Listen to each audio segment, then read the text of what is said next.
السلام علیکم ورحمۃ اللہ وبرکاتہ۔ پروردگار عالم سے استدا ہے کہ جہاں بھی رہیں خوش رہیں، آباد رہیں، شاد رہیں۔ پروردگار عالم اپنے حفظ و امان میں رکھے۔ ماہ مبارک رمضان کا سلسلہ چل رہا ہے، اس میں پروردگار عالم عبادت، روزے، نماز، قرآن کی تلاوت، قرآن فہمی اور تفسیر قرآن کریم میں زیادہ سے زیادہ ہمیں پروردگار عالم توفیق عنایت فرمائے، تاکہ اس عظیم ترین فیض بے کراں جو بارش کے شکل میں آسمان سے نازل ہو رہا ہے اللہ کی طرف سے، اس میں ہم اور آپ انشاءاللہ اس کے حصے دار بن سکیں۔ ہمارے اور آپ کی گفتگو قرآن فہمی کے سلسلے سے، چونکہ تلاوت قرآن مجید کے دروس بہت سے جگہ پر جناب چل رہے ہیں، ہم آپ کی خدمت میں لے کر آئے ہیں کہ انبیاء کی کتنے تذکرے قرآن مجید میں ہوئے کہ حدوداً 30 انبیاءوں کا ذکر ہوا، جس میں سے ماشاءاللہ سے ہم نے 3 انبیاء کا تذکرہ اب تک کر دیا۔ آج انشاءاللہ ہم چوتھے انبیاء کی نبیوں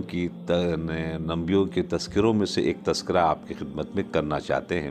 جن کا نام ہود علیہ السلام ہے۔ جناب ہود علیہ السلام کے سلسلے سے یہ ہے کہ قرآن مجید میں ان کا اتنا زبردست ذکر ہوا ہے کہ پورا ایک سورہ ہی نازل ہوا ہے سورہ ہود کے نام سے۔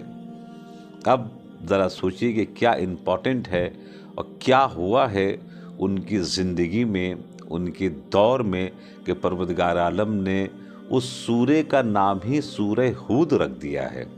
آئیں ہم انشاءاللہ اس کے اندر چلتے ہیں اپنے بچوں کے لیے، اپنے بچیوں کے لیے، تاکہ انشاءاللہ ہم اس سے جو بھی کچھ درس حاصل کر سکتے ہیں، اور درس حاصل کرنے کے بعد اپنی ماضی کو دیکھتے ہوئے اپنے مستقبل کو سنوار سکتے ہیں، اور حال میں ہم صحیح طور کے اوپر زندگی گزارنے کی طرف آگے بڑھ سکتے ہیں، کیونکہ قرآن مجید کے اندر میں جو بھی قصے ہیں، جو بھی واقعات ہیں، وہ 100 نہیں 1000% بالکل صحیح ہیں، اور یہ ہوئے۔ تاریخ میں رد و بدل ہو سکتا ہے، مثال کے تو قصے کہانیاں اس میں جناب رد و بدل ہو سکتا ہے کچھ آگے پیچھے، مگر قرآن مجید کے اندر میں جو گفتگو پروردگار عالم نے رکھی ہے، اس کے اندر میں بالکل 100% ایسا ہوا ہے۔ آپ اپنے آپ کو انشاءاللہ چینج کریں گے، یا اس سے فائدہ اٹھاتے ہوئے، اس سے درس لیتے ہوئے اپنی زندگی کو سنوار لیں گے، سدھار لیں گے۔ آئیے جناب ہود علیہ السلام یمن میں تشریف لائے، اور ایک مرتبہ جس علاقے میں یہ مبعوث ہوئے ہیں، جس علاقے میں یہ گئے ہیں، اس علاقے کے حالات قرآن مجید نے بتائے کہ بہت اچھے حالات تھے۔ یعنی جس سے مثال کے طور کے اوپر آپ کے شہر میں کوئی ایک ایسا علاقہ ہوتا ہے جو بالکل گرین ہوتا ہے، آپ کے ملک میں کوئی ایک ایسا شہر ہوتا ہے کہ جو ماشاءاللہ سے گرین بھی ہے، اس کے اندر میں بارش بھی ہے، بہترین ہوا بھی ہے، اور بہترین ایٹماسفیئر بھی ہے، بہترین قسم کی بلڈنگیں بھی ہیں۔ یہ اس جگہ کی میں گفتگو کر رہا ہوں جہاں جناب ہود علیہ السلام تشریف لائے تھے۔ وہاں پر بہترین ہوا، بہترین فضا، بہترین بلڈنگیں، یعنی اس زمانے کی جو اونچی عمارتیں ہوا کرتی تھی، بہترین عمارت، اور اس زمانے کے جو لوگ بھی جو ہوا کرتے تھے وہ طویل الجثہ جس کا لفظ استعمال ہوا ہے، یعنی کہ وہ دراصل لمبے چوڑے ہوتے تھے، یعنی کہ بالکل ایک دم فٹ ہوا کرتے تھے، چونکہ ایٹماسفیئر بہت اچھا تھا، ہوا بہت اچھی تھی، بہت دور دور سے لوگ آ کے وہاں بسنا چاہتے تھے، اور بہت کامیاب علاقہ تھا۔ جیسے مثال کے طور پر آج کے زمانے میں لوگ لنڈن جانا چاہتے ہیں، کینیڈا جانا چاہتے ہیں، مثال کے طور آسٹریلیا جانا چاہتے ہیں، امریکہ جانا چاہتے ہیں۔ کیوں؟ اس لیے وہاں پر زندگی آسان ہے، زندگی وہاں اچھی ہے، وہاں پر امکانات بڑے اچھے اچھے جناب والا پائے جاتے ہیں، تو اس لیے لوگ ہزاروں قسم کی مشکلیں اٹھا کر وہاں تک پہنچنے کی کوشش کرتے ہیں۔ اسی طریقے سے اس زمانے میں، جس زمانے میں جناب ہود جس علاقے میں آئے تھے، اس زمانے کے افراد اس علاقے کے زبردست جسم و جثہ والے تھے، ان کی جو عمارتیں تھیں، جو ان کی بلڈنگیں تھیں، وہ بھی زبردست انداز کی خوبصورت اور بڑی بڑی جناب والا تھیں۔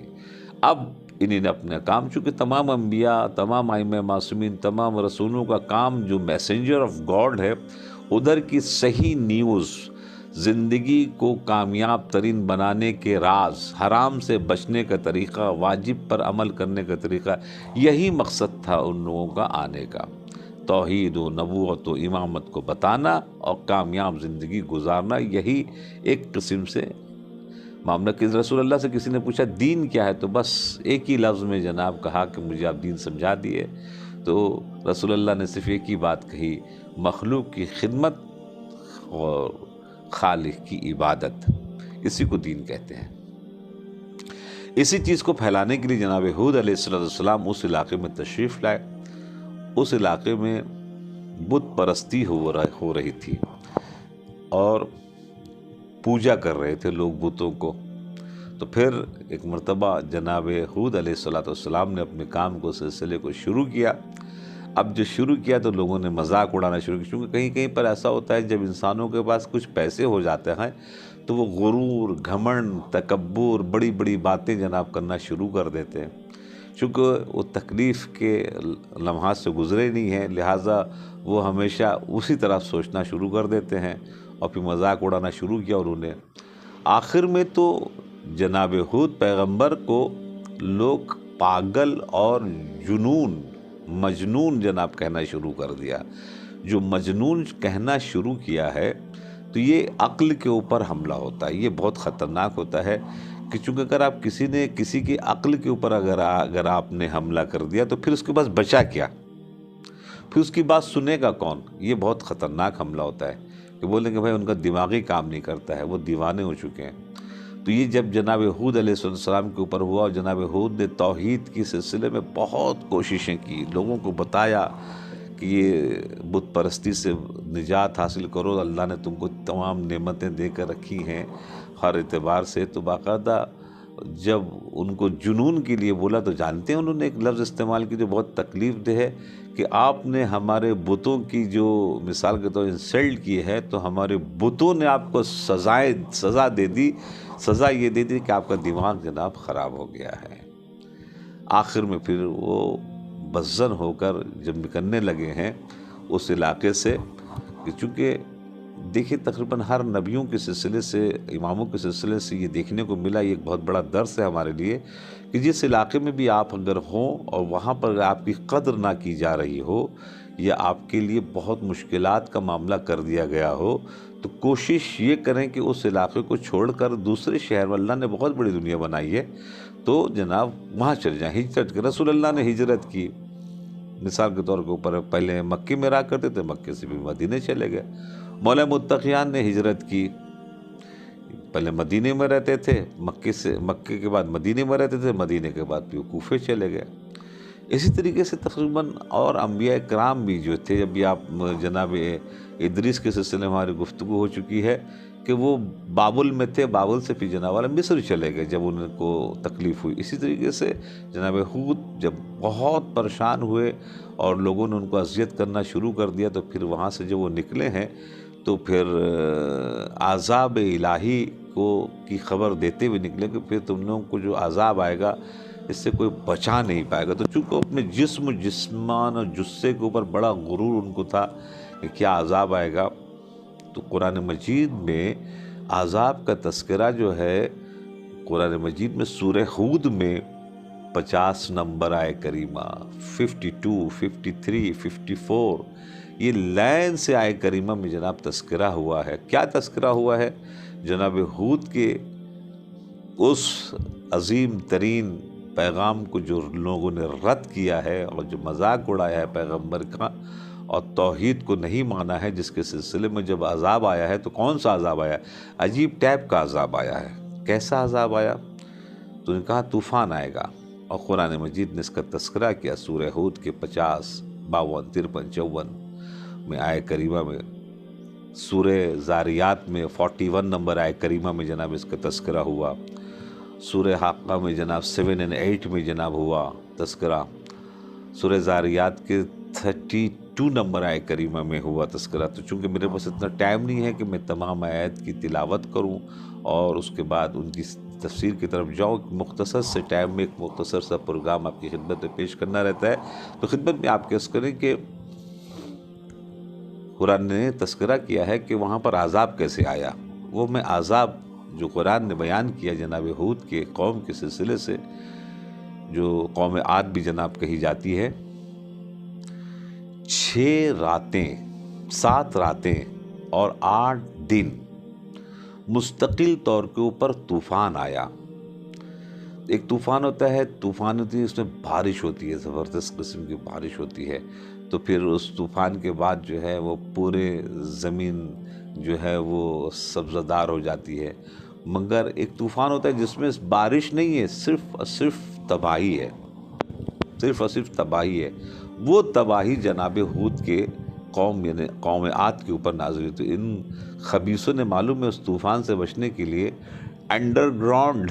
بنانا، یعنی آج کے زمانے میں لیٹسٹ کہتے ہیں، نہیں جناب قوم ہود میں بھی ہو چکا ہے، ان لوگوں نے باقاعدہ انڈر گراؤنڈ اپنے چھپنے کا علاقہ بنا لیا تھا کہ طوفان اگر آئے گا تو اوپر سے آئے گا چلا جائے گا، ہم لوگ اپنا آرام سے اندر میں رہیں گے، اس کے بعد جب طوفان ختم ہو جائے گا تو باہر میں ہم نکل لیں گے۔ مگر جانتے ہیں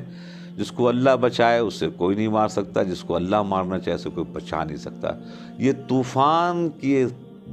خطرناک ہوائیں ان انڈر گراؤنڈ میں گھستی تھیں اور ان بڑے جسم والوں کو باہر نکال کر اتنا پٹختی تھیں ہوائیں کہ ان کے گردن الگ ہو جاتی تھی، ان کے ہاتھ الگ ہو جاتے تھے، ان کے پیر الگ ہو جاتے تھے، اور اس علاقے میں زبردست قسم کی تباہی آئی۔ جس علاقے میں یہ طوفان آیا کوئی بھی جناب نہیں بچا، جیسے اجاڑ دیا جائے ویسا۔ اس 7 راتوں مستقل طور کے اوپر طوفان آنا بہت بڑی بات ہوتی ہے، 8 دن تک طوفان کا آنا بہت بڑی بات ہوتی ہے۔ نہ کوئی گھر جناب بچا، سب ٹوٹ گیا، اور نہ کوئی انسان بچا، اور جو بھی انسان تباہ ہوا ہے جیسے مثال کے طور کے اوپر اس کو پٹخ کے کسی نے کچل دیا ہو، تو ان ہواؤں نے یہ کام انجام دیا تھا جس کے سبب سے بہت بڑا نقصان ہوا اس علاقے کا۔ کس لیے نقصان ہوا؟ نقصان اس لیے ہوا کہ چونکہ انہوں نے نبیوں کا مذاق اڑایا، نمائندے الہی کی بات نہیں سنی، جس کے سبب سے پروردگار عالم نے یہ بدترین عذاب ان لوگوں کے اوپر نازل کیا، اور اس کا تذکرہ سورہ ہود کے آیات میں بھی کیا، سورہ زاریات میں بھی کیا، سورہ حاقہ میں بھی کیا۔ اس سے اب اندازہ لگا سکتے ہیں اس سے ہم نے درس کیا حاصل کیا۔ ہم نے درس اس سے یہ حاصل کیا کہ ہم نہ سوچیں کہ ہمارے جسم بہت قوی ہے، ہم بہت مضبوط ہیں، ہمارا گھر بہت مضبوط ہے، ہماری بلڈنگ بہت مضبوط ہے۔ نہیں، جب ایک مرتبہ یہ سسٹم جب تباہ کی طرف آگے بڑھتا ہے تو کوئی بھی چیز مضبوط نہیں بلکہ تنکے کی طرح اڑنا شروع ہو جاتی ہے۔ یہ ایک درس ہے ہمارے لیے، جیسے ہم نے شروع ہی میں کہا کہ ہم ماضی کے جھروکوں سے اپنے مستقبل کو سنوار سکتے ہیں، ٹھیک کر سکتے ہیں، ورنہ کل کو یہ کہہ سکتا ہمارے پاس کوئی آئیڈیل نہیں تھا۔ آج جیسے مثال کے طور کے اوپر کمزور ترین حکومت یمن کی ہے، ایسی کمزور ترین حکومت ہے، نہ جس کے پاس مثال کے طور پر فائٹر جیٹ ہے، نہ جس کے پاس مثال نیوی ہے، نہ صحیح طور کے اوپر بیچاروں کا کوئی حساب کتاب ہے، صحیح طور کے اوپر ایک بلڈنگ بھی نہیں ہے۔ اگر آپ نیٹس کے ذریعے سے چیک کریں تو آپ کو جیسے بامبے میں، لنڈن میں، امریکہ میں وغیرہ وغیرہ، دہلی میں جو بڑی بڑی اونچی اونچی بلڈنگیں آپ کو نظر آتی ہیں، ویسی بلڈنگیں بھی آپ کو صنعا میں جو پائے تخت ہے وہاں جناب نظر نہیں آئے گی۔ اب ذرا سوچئے، اس غریب ملک نے اس غریب مظلوم فلسطینیوں کی حمایت کرنے کے لیے جو قدم بڑھایا ہے، اس قدم جو بڑھا کر مقابلے کے لیے کھڑے ہوئے فرنٹ لائن کے اوپر، تو اب ان کے مقابل میں کون تھا؟ ان کے مقابل میں امریکہ تھا جو اس وقت سپر پاور اپنے آپ کو بنتا ہے، برٹش تھا جو بہت بڑا پاور بنتا ہے، طاقت، اس کے علاوہ پھر یونائٹڈ نیشن، اس کے بعد پھر پورا یورپ، سب اس کے پیچھے، نیٹو اس کے پیچھے۔ ہوا کیا؟ آج وہ معافی مانگتے ہوئے پھر رہے ہیں، آج وہ کر رہے ہیں، منت و سجامت کر رہے ہیں کہ بھئی ہمیں کوئی ان یمنیوں سے بچا لے، ہم لڑنے کو تیار نہیں ہیں، ہم نہیں سک پا رہے ہیں، ہم ہارنے کو اپنے تسلیم کر رہے ہیں۔ آپ نے غور فرمایا؟ یہ ہے اللہ کی طاقت۔ اگر چاہے کسی کو عزت دلوانا تو کوئی اس کو نیچے دکھا نہیں سکتا،